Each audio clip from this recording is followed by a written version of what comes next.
What's up, everybody? Thanks for joining me for another Throwback Thursdays. And today we're going to stay in the 90s. I know it's not that far back, but this movie is near and dear to my heart. So today I'm going to review Tales from the Hood, 1995. Let's go.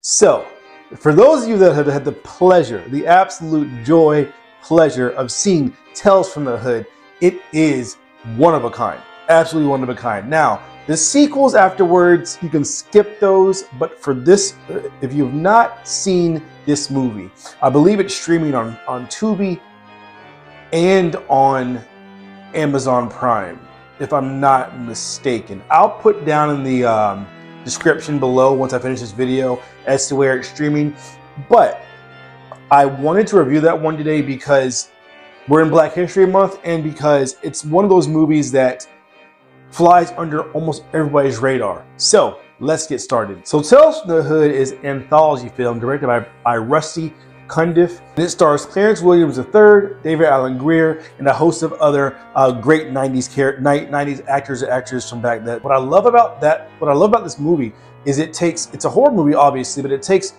the horror that we're used to and mixes it with the very horrific theme of racism. And it's racism across the board, but it has a very good message if you watch the entire movie through, because it's not just race on one side. It plays on both sides. So the movie follows these three guys that are going to go pick up what they call Mr. Shit. And once they do get there, they run into Mr. Sims, played by Clarence Williams III. I've been waiting for you boys. Now, before I go into further, if there could be a horror movie awards, like an Academy Award for Best Portrayal in a Horror Movie, in that year, 1995, I don't remember what else came out, but Mr. Sims, Clarence Williams III, definitely would have deserved it. He made this movie, not saying the movie wasn't good with, aside from him, but if you remove him from it, you get maybe a C-level movie. I mean, I really think very highly of this movie, and mostly because of his portrayal of Mr. Sims. So, as they're coming into this funeral home to find the stuff they're looking for, Sims is taking them throughout the funeral home, but telling them stories about certain people that are dead. The first one they come across is a guy named Martin Morehouse.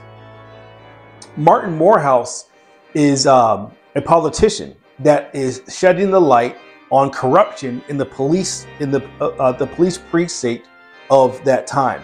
Things like racism, things like tampering of evidence, all kinds of things, and he's shedding the light on the political side about that.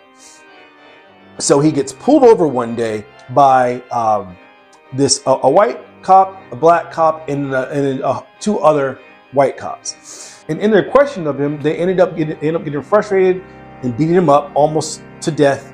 The black cop steps in and says, "Look, you don't know this guy is. We can't do this to him. You guys have got to stop." Well, one of the other cops pulls him away and is like, "Listen, you don't turn against your brothers in the force. So, we'll take care of him. Don't worry about it." And the way they took care of Martin Morehouse was by putting him in the car, putting drugs in the car with him, and running the car into the water, so he died. So he died. Not only did he die, but he died looking like he was doing the same drugs that he's trying to get off the streets. It was all because he was framed by the cops. So the black cop started hearing his voice, and he told him to take those cops to his grave site. I think it was a year after he died. And one of the other cops went to go. He wanted to relieve himself on Morehouse's grave. I'm gonna piss on his grave. And when he did, Morehouse comes up from the grave and kills all the cops. So after he kills the cops, the black cop turns to him and says, "Are you happy? Did you get what you wanted?" And he was like, "Where were you when I needed you?" And he lifts him up and then drops him down. And this black cop has now gone insane. They show him in a insane asylum in a straitjacket. So that was the end of that story, which really sheds light on police corruption and the idea of racism. So as they're walking through the cemetery, they come across this person that's dead, that's been all twisted up and burnt.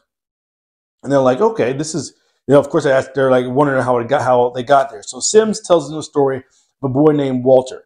Now, Walter is new to the school system. He lives with his mother, and all we know is that his father is no longer in the picture. His birth father is no longer in the picture.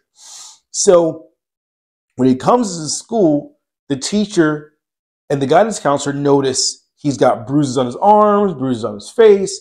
And when he tells, when they ask him what happened, he just says, he fell down, or no, he said the monster's coming after him. The monster came out to his house, and that's all he's saying. So of course, adults are not taking them as seriously, but they are still seeing these injuries on this child. So when one of the times he's confronted about it, he's drawing a picture of a boy that had been bullying him. And he was told that, if you draw a picture of whatever's bothering you and you burn it, then it goes away. And, the teacher's like, no, that's not the case, essentially, blah, blah, blah. So he ends up balling the piece of paper up and throwing it away. As he does this, the boy he had drawn a picture of broke all of his bones. And so, there's some reality to what Walter's saying. So the bruises continue to come up, which prompts the teacher to go to Walter's house. And at his house, it's just him and his mother there. And he tells his mother, the teacher tells his mother what's happening and what they're seeing. And he's like, well, the kid's clumsy, everything's he's always falling. And then she hears a car come up and she gets all frantic.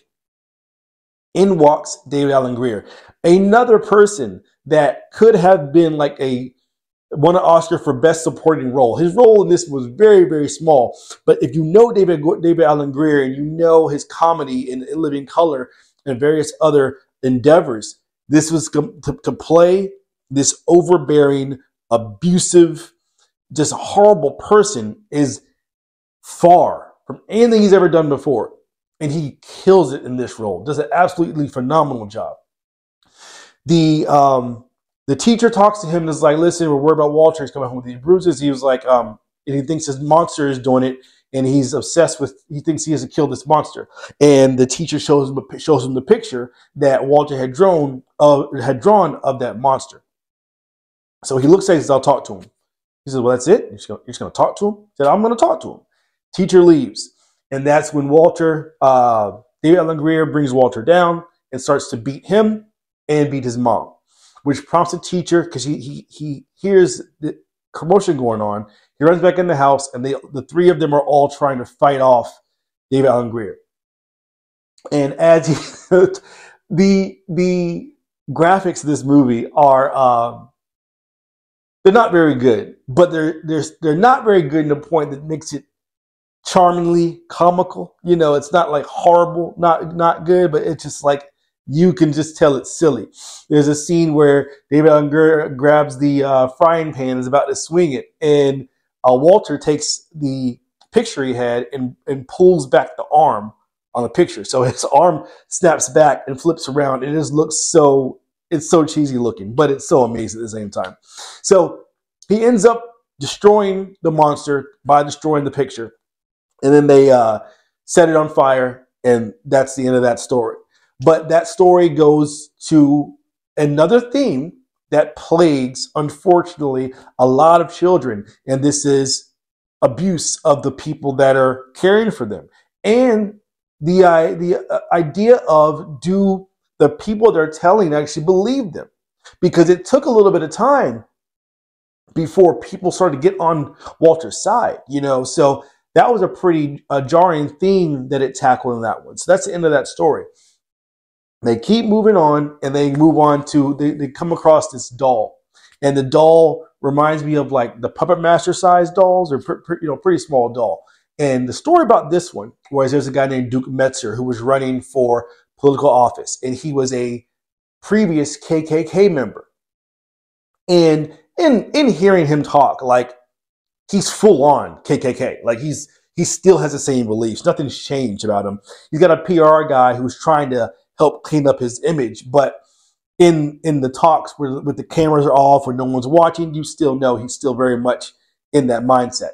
And he moved into a house that was the scene of a lot of slaves that were lynched, burned, killed. And there's a picture over the mantle in the house of this woman in a rocking chair and a bunch, I don't know how many dolls there was, a bunch of dolls. And apparently the backstory to all of this is the woman in the painting, the rocking chair, was a voodoo practitioner who transferred all the souls of the killed slaves into those dolls. So the public is in an uproar that, number one, they know Duke's history and the fact that he chose that house to make his headquarters for his campaign. There's people picking outside of his house all the time and telling him, like, one guy's like, those souls don't want you there and you're going to pay. So as Duke and his PR person are going over what Duke needs to say to the reporters, the PR guy is playing the role of Duke and is going through the speech he wants him to give. And he's walking backwards towards these stairs. And all of a sudden he loses his balance, falls down the stairs, breaks his neck, and he dies. Now, it wasn't until Duke went back to look at the tape and review the footage that he saw one of those puppets had got out and actually tripped the guy and made him fall and break his neck. And now he's terrorizing Duke. So he's going after Duke, and then slowly but surely, all the puppets from the picture come out. They all attack Duke and they all kill him, and that's the end of that story. But that's another theme on racism, and there's not as much to glean from that, really, as that's more of the horror movie part of the movie, horror story part of the movie, that was really just mainly towards a horror. There wasn't really a lot of underlying deep messages to take from that, except don't be racist. Like, I mean, that's pretty self-explanatory. Which leads us to the very last story. Now, this story, to me, it was before each other, like the very first mini story dealt with racism from white to black. The second story was about child abuse, and the third was also racism of white to black. This one shed a light on black crime and who it's really hurting. So it follows a guy named Jerome, who was I believe he was a drug dealer and just killed people, and he ends up getting shot. And as he's on the ground, they show what you think is he gets put in this institution to be rehabilitated. And he talks to a KKK guy, Aryan guy.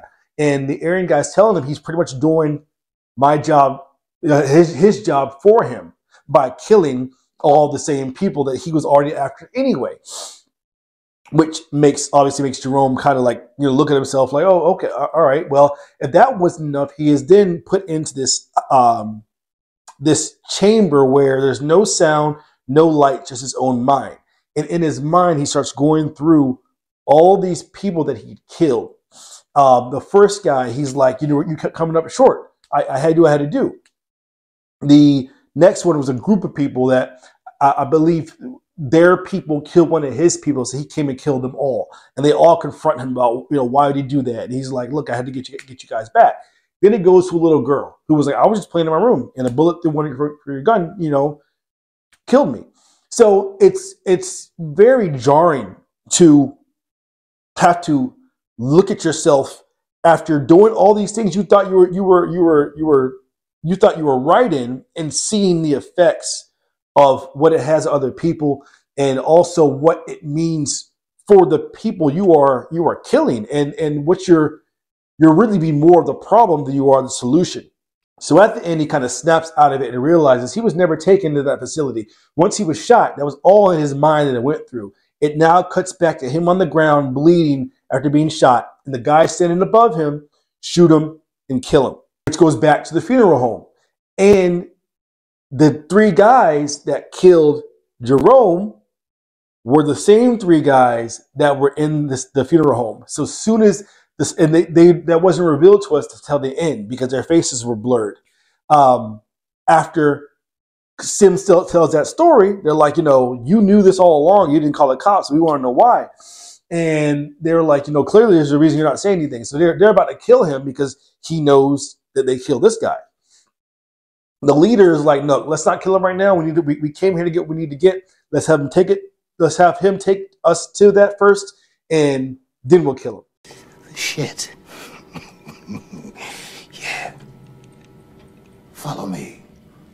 Oh, yes. How we gonna get the shit? Woo! We gonna get the shit now. Yeah. More ring around the rosies, huh? Oh, yeah, the doo-doo. Signifying his ass. The poopy-pop. We gonna get the shit. So this part here is what is everything. This is everything. This is one of the best last few minutes of a horror movie or any movie that I've seen. To be honest with you, I absolutely love it. So up until this point, all we know Sims to be is this very eccentric, very all over the place, a little bit weird and kooky, funeral director. So he's like, I have it hid. So he's walking them through the funeral home to take them to what they're looking for. So once they get to the bowels of the funeral home, they realize like he's taking a wild goose chase. Guy gets upset and hits him with the gun. And he's like, I have it hid, just follow me. He turns around and what we think he's doing is turning on the lights as he goes. If you look closely, he's literally putting his finger up to the light and it's turning on, just his finger. So you're like, okay, something is off here. So he comes to 3 coffins and he's like, what you're looking for is in here. They all get in front of him. They all open. There's each one of them laying in the coffin. And he's like, after you killed Jerome, these people came back and killed you. Yes! Ain't no funeral home. It ain't the Terradome neither. Welcome to hell. This entire time, Sims is the devil. They've been in hell, and they didn't know that until now. And it's one of the greatest, but cheesiest reveals ever. This movie, you've got to see it for the commentary, for the amazing 90s of it that it is, for the adorable cheesiness and campiness of certain scenes in it, but the acting's really good. The direction is really good. It's very thought-provoking and it's deep. It's not just a kind of horror movie that you can watch and just be like, okay, that was nothing. It's going to make you examine yourself. It's going to make you kind of see, what people go through that you might not know even exists. And it existed then and it still exists today. So it's a commentary on a bunch of different topics that should be watched. One of my favorite movies, 1995, Tales from the Hood. So that wraps up our review, guys. I want to know what you guys want me to do the next time for my next Throwback Thursdays. I had so much fun doing this one. Tales from the Hood, again, is one of my favorite horror movies, and I had a blast. So if you're new here, it's the Glad Horror channel, the best horror channel here on YouTube. I do history of horror. I do top 10 lists, movie reviews, whatever you guys want. Thanks for hanging out with me this time. I'll see you guys next time.